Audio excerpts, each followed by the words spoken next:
going in.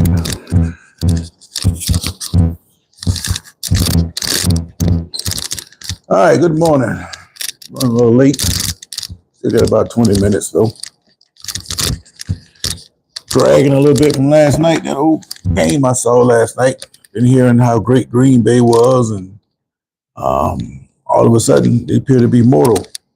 Last week they get knocked off by Green Bay. They go in and kick the game-winning field goal, get that blocked. Cleveland picks it up, gets in the field goal range and hit a long-range kick. Knock them off. No more undefeated for Green Bay. And yesterday, right before halftime, they dominating the Cowboys. Lo and behold, they try another kick. That gets blocked. Well, this was actually, they had just scored a touchdown. They blocked the extra point, picked it up, ran it back for 2. And that was the thing that got the Cowboys going. Now, you know, several years back, maybe 10, 12 years, they changed the rule where if you block the kick, you know, you can run it back like college teams do and pick up 2 points. Rarely doesn't happen on any level, but if ever a team needed that, it was Dallas because it got them going. Samuel, how you doing? How you doing? Of course, the Steelers won. What you expected? We're going to go all the way over across the pond and not come back with a victory. You guys got knocked off yesterday. Detroit's a tough team. I didn't think they would be able to run the ball on you guys like they did against Baltimore, but, you know, they were still effective with the run, and it shows you that Detroit is a team to deal with. I think what they're motivated by is the way that the season ended last year, and they want to get that taste out of their mouth, and especially when people are piling on saying that they lost things because they lost all these coordinators. You know, Aaron Glenn, the defensive guy, went to the head coach of the Jets, and the other head coach, Ben Johnson, he was their offensive coordinator last year. So they trying to show everybody that all that was a fluke. Well, it didn't look like a fluke after that first game. But like I tell you all the time, that first week of any football season, nobody really knows who's going to do what. It's the second game is when you start to see the true picture of the teams that you're going to be playing against. And that's playing out again like it always does. But last night, the Green Bay showed me all kind of cracks. They give up a field goal to the Cowboys in overtime, and they started driving the ball down. It took them a 4th down conversion on their end of the field, and they started moving. But then when they got down to the point where they could win the game, they started running the football, trying to act like this was we're going to play for overtime kind of thing, not realizing that if you didn't score, the game would be over. And lucky for them, they got a break with the clock because Love throws the ball out of bounds, and for whatever reason, the clock operator stopped the clock with 1 second. But in reality, I don't think the clock should have stopped. I think the clock should have ran out on them right then. Much in the same way as you saw last time we saw that was when Texas played Nebraska in the Big 12 championship game. That's when Mac Brown was the coach. He threw a pass, and it went out of bounds, and it looked like the clock appeared to tick out, but they put 1 second back on the clock, and they were able to kick a field goal, and that led to them winning the game. But rarely does that happen when you get in that situation. But Green Bay, I just couldn't figure out what the hell they were doing. I mean, you got receivers running wide open. The number 1 receiver that you have, Tucker Kraft, he wasn't even throwing to him. I don't think he caught 1 ball the whole second half. But he was there. He kept forcing it down the field, and you had other people wide open. And I just wonder if the floor was cracking up last night. But they weren't being very smooth with their play calls. They're trying to run a whole bunch of screens and draws. And yeah, it's great when it works, but when it don't work, it don't look like you very well organized. And they're going to have to fix that along with that extra point field goal team. Otherwise, Green Bay's not going to go very far in the playoffs this year. Now, it was a good game, though. But the big news out of the NFL yesterday, locally, Jacksonville, they went up to 3-1 by knocking off Frisco, which sets up a big matchup with the Chiefs. The Chiefs knocked off Baltimore yesterday to go to 2-2, and now they have to come down to Jacksonville on Monday night, and that sets up to be a big game because Jacksonville's trying to show that they belong, and Kansas City is trying to get a foothold back toward the Chargers, who just happened to get knocked off by, of all people, the damn Giants.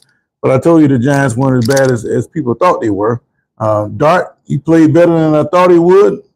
But at the same time, if the man was capable of bringing your team to the point of victory, why wouldn't you get him in there sooner? Why ride with Wilson in the first place? You should have just did what the Titans did, and like they put Cam Ward out there. Why not just put Dart out there and let him go for himself? You might be in a better position. Maybe you beat the Cowboys in week 2. Maybe. We don't know. JC, how you doing, man? Dave Harvey, how you? The Browns up a fight, but the Lions hung on and won the game. Oh, they didn't hang on. They beat up on the Browns, beat them 34-10. That's not hanging on. That's putting a whipping on them. But that's to be expected. But I just didn't expect them to be able to run the football on Cleveland the way they did against Baltimore. But Baltimore is the subject today. Third quarter, Jackson goes out with a hamstring injury. Changed the whole complexion of the ball game. Kansas City, with Xavier Worthy back, now they have some more explosion going on. They got somebody that can get the ball on the reverse and do different things with. And now you don't have to depend on Mahomes scrambling as much. So with that presence of Worthy alone, Kansas City's offense looked a whole lot better.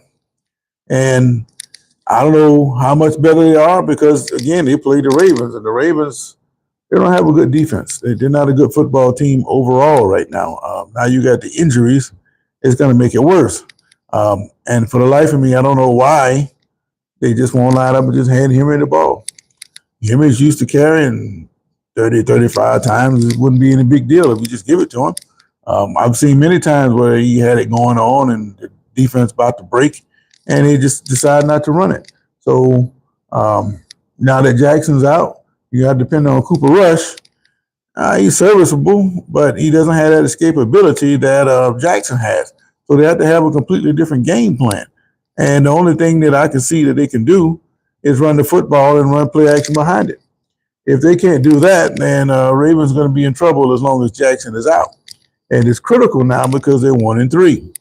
Now, I know with the extra game, that 17th game makes a difference to teams that's trying to claw their way back into a playoff race. You saw that last year with Cincinnati. Well, they almost pulled it off, but the tiebreakers didn't quite work for them. And if the Ravens keep dropping these games, as you know, they dropped 3 conference games. I don't know how much longer it's going to be before they hold on. And you see that when they get behind, they pull Henry out of the game. And he's a threat to go at any time. So I don't understand why you want to have him out there on rundown situations. You put him and put Justice Hill out there. All right. Henry was on the sideline looking disappointed. Yeah, he should be disappointed. I thought it was going to be a breakout game for him. He started out pretty well. But like I say, Baltimore is limited in a lot of ways. It's starting to throw the ball to Andrews again. And, Andrews is a blanket for him. You can't get it down the field. Find Andrews. He's going to be open underneath somewhere. And if you have that working for you and Henry is getting his normal yards, eventually he's going to break one. But they seem to go away from that. And it's almost like the Ravens, if they can't get plan A together, they don't have a fallback. You saw that against the last game that they had when they lost to Detroit. Once they stop the run up the middle, Jackson's going to try to run wide. And if you stop Jackson from running wide to make him a pocket passer, then the Ravens is stuck. They don't know what to do because as well as he's throwing the ball, he is not the kind of guy that's going to beat you strictly with the pass. He has to have that run game. Now, it would be interesting to see how deep his injury is. If it's not completely torn off the bone, then he should be able to play. They can shoot it up, give it that electric treatment, put sleeves on it. He can still get out there and play, but he won't be as effective running the football.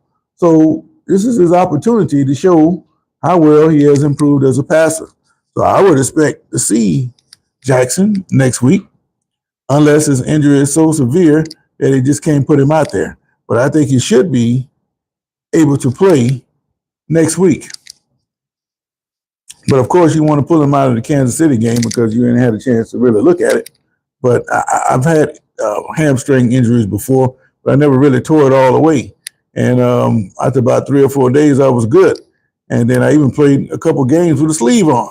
When you put that sleeve on, I don't know what it does. It gives extra heat or moisture to the area. And it just seems to make all the difference in the world.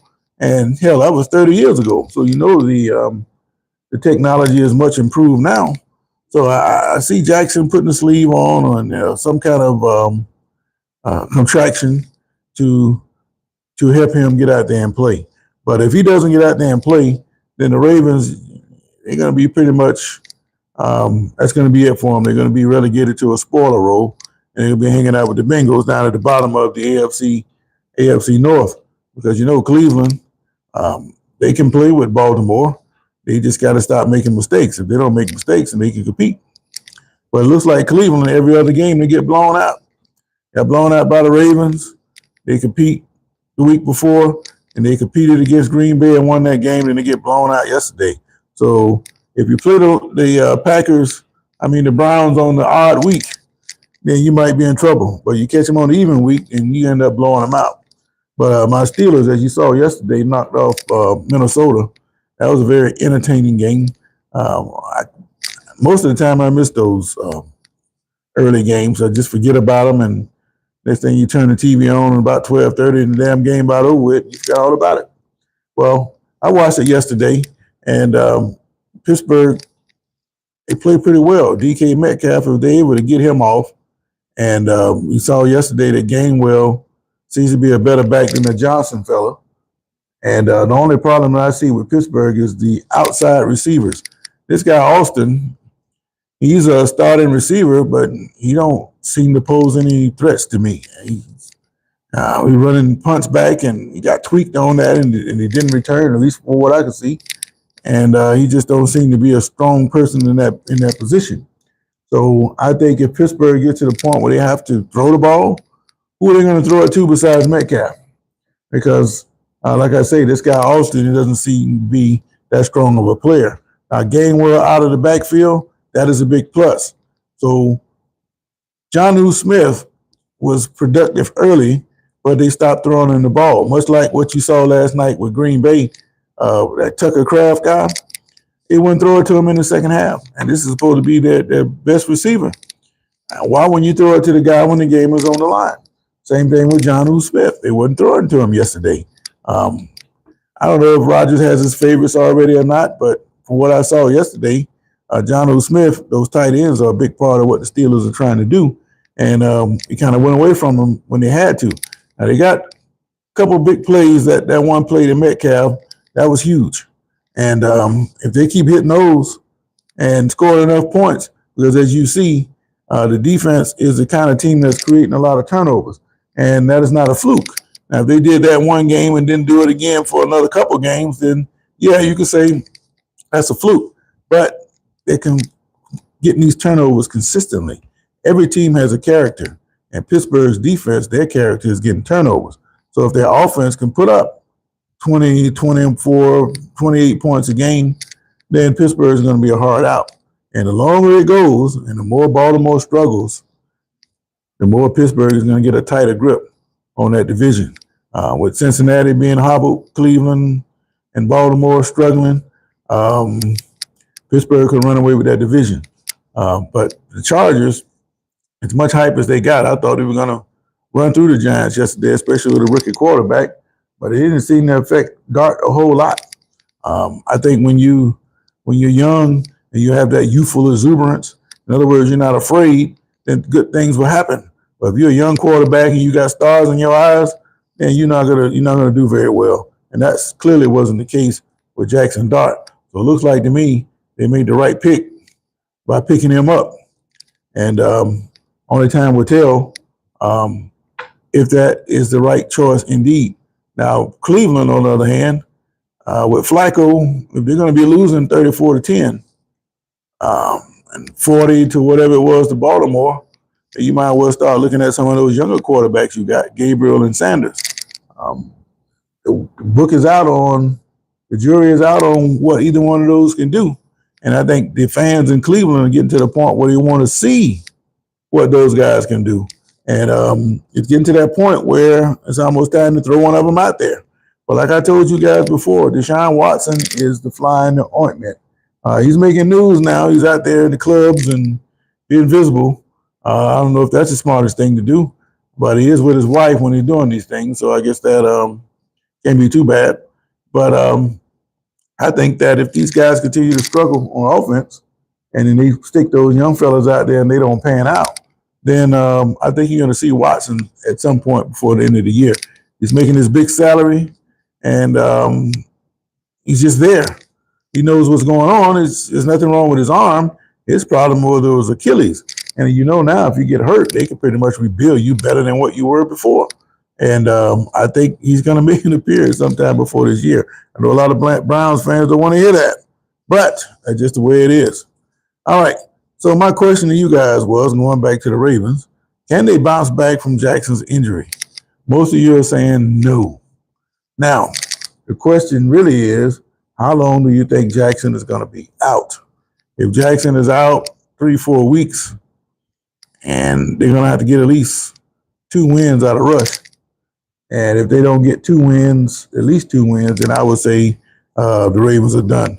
They might shelve Jackson for the year and just go for it and try to come back next year.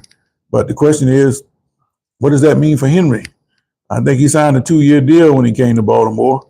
And with his advancing age, he might decide to part ways with Henry. Might not want to pay him what he wants. Maybe end up in Dallas this time. But if I'm Henry, I won't want to go to Dallas. Tried to go there twice. You took Zeke Elliott twice over me. And Elliott, I don't even think he's in the league anymore.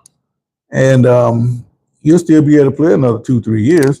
But I don't know how much longer you want to play and subject himself to all that extra punishment. He's taken a lot of hits over the years. And anytime the final hit could be the next one. But, wish that on nobody. And I'd like to see Jackson come back because we don't want no excuses about why you guys didn't play well. Because I told you guys before the season started, Pittsburgh was on a mission for some straightening. And we don't want to beat up on an injured Baltimore team. They would beat up on us if we were injured, but we don't want an injured Baltimore team. We want them full speed. So when we steamroll them, it's going to be legitimate. It won't be none of this if we weren't injured or whatever. No, we don't want to hear none of that. So we want Jackson to get well, and I'm looking for it. All right, JC says you feel the Browns, if Watson is ready, should start over the rookies. Why not? He's making that big contract. Not Jackson, but Watson is a good quarterback. If he's got time to throw, any quarterback with time to throw can kill you. I think the Browns are a little bit better team than they were last year. I think with Flacco, he's proven, if he can stay upright and they don't make mistakes, they can stay in the game. Detroit just a little bit too strong for Cleveland at this point, but Flacco is still serviceable. I had a chance to look at his numbers from yesterday, but I'm pretty sure they weren't great, but they weren't nothing to get you beat either. And if he can do it, Watson's 10, 12 years younger than he is.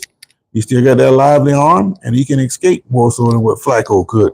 So with the salary that he's still commanding from the Browns, it would make sense to me for the Browns to try to get something back from that investment other than just have him hanging around getting paid. Going out there and play and do something, maybe he makes a difference. But I think if he does get out there and play, they're going to get rid of Flacco, and maybe they bring back the 2 rookies that they have this year along with Watson, and then they'll fight it out next year. I still think, though, one of those 2 guys are going to get dealt for draft capital, whether it's Gabriel or Sanders. But I don't think he's too happy in Cleveland, and they're probably going to be looking to get rid of him. That's what I think. But I started to get into Colorado Buffalo, but I won't get into that and run out of time right now. Just a quick talk about college football. I saw Ohio State play Washington, and Matt Patricia is making a big difference with that defense. And the offense is starting to score just enough points to make a difference. But I still don't see Ohio State as a dominant number one because they struggled with Washington most of that game. Washington turned the ball over deep a couple times. So even though the score was like 24-6, they didn't dominate Washington to that tune. Ohio State is still going to run up and get some tough competition. And I think at some point somebody's going to knock them off. And the closer they get to Michigan and they're undefeated, the bigger their eyes are going to get. But then when your eyes get too big, you start to overlook people, and it's going to be a problem. But Indiana seems to be for real. And Penn State and Oregon, they just played each other and went to overtime. Either one of those teams could get by Ohio State. So there's nothing foregone in the Big Ten right now. And the SEC, we still got several teams jockeying there. Ole Miss took a leg up by knocking off LSU, who was ranked like number 4. So now they're ranked number 4. And Texas A&M, and they got by Auburn. They're going to have a lot to say about what takes place in the SEC. And Tennessee bounced back and knocked off Mississippi State. And the big game, Alabama edged Georgia. A lot of people are surprised by that. I'm not. They lost to Florida State that first game, but like I told you guys before, that first week, you really don't know who's got what. And especially with the NIL era, it's really a crapshoot. But that's going to go away next year because they got rid of one of those transfer portal windows. So it's only going to be in January now, meaning that whoever you pick up on NIL, you're going to be able to take through spring practice and don't have to worry about mass exodus. And because of that, teams will have a better idea about what they're going to have when they go open up the season. But they didn't have that this year. They didn't know how good Florida State had improved. They didn't know what Gus Malzahn was going to do. So it made a big difference in Florida State's fortune. And like I said, I think if they had played the next week, you would have had a completely different game. Since then, Alabama has been on a tear. They go into Athens and they knock off the Bulldogs. Florida State, on the other hand, they get knocked off, peeking ahead to Miami, I believe, get beat by Virginia. So you go from powerhouse to all of a sudden you stare down the barrel of looking at losing 2 straight. So Florida State's got to tighten up or they got a problem. But the number 1 team right now, Ohio State, they got a small hold on that. And I don't know how much longer they're going to hold it. But their defense is good. But I don't think the offense is strong enough to make them a clear number 1 team. And that's going to show somewhere down the line. So anyway, just want to come on today and give a quick recap about what I saw over the weekend. A lot of good football, a lot of good matchups. And as we go through the year, you can't duck the matchups. And I think that's great, especially for college football, because for years, the best teams, they all polarized in different directions, and rarely would they meet. And even if you had a number 1 and 2 ranked team, if they weren't in the same bowl alignment, they would never play. So it becomes, who do you think is the best team? Who is the sexiest appearance, instead of getting them on the field? And as you know, that's the true test. One-on-one, none of this. I think they're better because they're from this conference and that conference. And with the SEC changing their rules, all the teams are going to have to play 9 games. All the big conferences are going to play 9 conference games, and they're still going to have to play one team from another Power 4 conference. That makes all the difference in the world because you can't play as many cupcakes as you did. So that gaudy non-conference record that the SEC had and they bragged about, a lot of that came from beating teams they were supposed to beat, that they pay-for-play kind of games. And all that counted for their percentage. All that's going to go start decreasing rapidly now that you have to play tougher competitions in these off-conference weeks. And I think that's great. All right, Texas A&M is going strong. I wish they continue this for the rest of the year. Yeah, I think Elko is a good coach there. And I thought you was going to whip Texas last year. But I think it'd be sweeter for you, Animus, when you go into Austin this year. It'd be a much sweeter victory to go in there and knock them off. And I think you guys are on track to do that because Arch Manning, to me, is a glorified high school quarterback. Yeah, he had a good game last time, but I think that's an apparition. He has a lot of growing to do, he's not ready yet. And right now, Texas A&M is ahead of them. And just like last year, if they don't lose some game they're supposed to win, Texas A&M is going to have a lot to say about who wins the SEC. They're going to jump Texas by the time they get to the last game of the year. But anyway, I appreciate you guys chiming in with me. Unless there's some breaking news, I'll be back on about 6:30 tomorrow. And I look forward to rapping about what happens tonight with the NFL. You got a doubleheader: Jets, Dolphins, Broncos, and who's Broncos playing? I forget who they're playing, but it's 2 games on tonight, and I think that's great. So one last look at the poll. Can the Ravens bounce back from Lamar Jackson's injury? If he's only out 1 or 2 weeks, yeah, they can bounce back. But if he's out 3 or 4 and they don't win at least half those games, they're done. And he might be done anyway because they can't protect Jackson. And if he can't escape and they won't give Henry the ball enough times to matter, then it looks like to me that the Ravens don't know what they really want to do. And because of that, if they don't make the playoffs, regardless of Jackson's injury or not, I think they're going to break that team up. Henry's his contract probably won't get renewed.